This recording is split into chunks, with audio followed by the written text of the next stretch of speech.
সাগরে সৃষ্ট লঘুচাপের কারণে ২৭ মে থেকে আবারও ভারী থেকে অতি ভারী বর্ষণের কবলে পড়তে পারে দেশ। আবহাওয়া অফিস বলছে, লঘুচাপটি ঘূর্ণিঝড়েও রূপ নিতে পারে। আর বন্যা পূর্বাভাস ও সতর্কীকরণ কেন্দ্র বলছে, অতি ভারী বর্ষণ হলে কয়েকটি জেলায় বন্যার শঙ্কা রয়েছে। মফিউর রহমানের রিপোর্ট।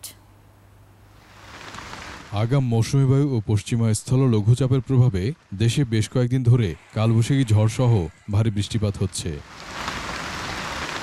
সাগরে সৃষ্ট লঘুচাপের প্রভাবে এই বৃষ্টিপাত ২৫শে মের পর কমে আসবে বলে জানিয়েছে আবহাওয়া অফিস, আর সতর্ক করেছে লঘুচাপের প্রভাবে আসন্ন বৃষ্টিপাত নিয়ে। ২৭শে মে থেকে ভারী বৃষ্টিপাত হতে পারে বলেও জানিয়েছে আবহাওয়া অফিস। ২৬ তারিখের পরে যে ডিপ্রেশনটা হবে, এর প্রভাবে করে অনেক বৃষ্টি হবে। বিশেষ করে আপনার দেশের কোস্টাল বেল্ট থেকে শুরু করে সারা দেশে ভারী থেকে অতি ভারী বর্ষণের সম্ভাবনা রয়েছে। বিশেষ করে আপনার ২৭ তারিখ থেকে আপনার ২৮, ২৯, ৩০ এমনকি ১ তারিখ পর্যন্ত বৃষ্টি হওয়ার সম্ভাবনা আছে। সিল্কোর সিল্ক অ্যান্ড শাইন, যাতে আছে আর্গান অয়েল ও ওট প্রোটিনের গুডনেস, যা আপনার চুলকে রাখে হেলদি অ্যান্ড শাইনিং।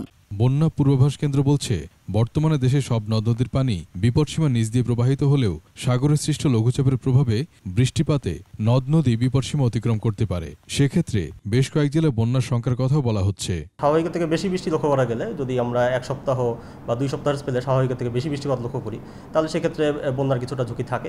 এদিকে দেশের ১৬,০০০ কিলোমিটার বাঁধের মধ্যে ফেনীসহ ক্ষতিগ্রস্ত সকল বাঁধ ঠিক করা হয়েছে বলেও জানায় বন্যা পূর্বাভাস কেন্দ্র। মফিউর রহমান, ২১ টেলিভিশন, ঢাকা।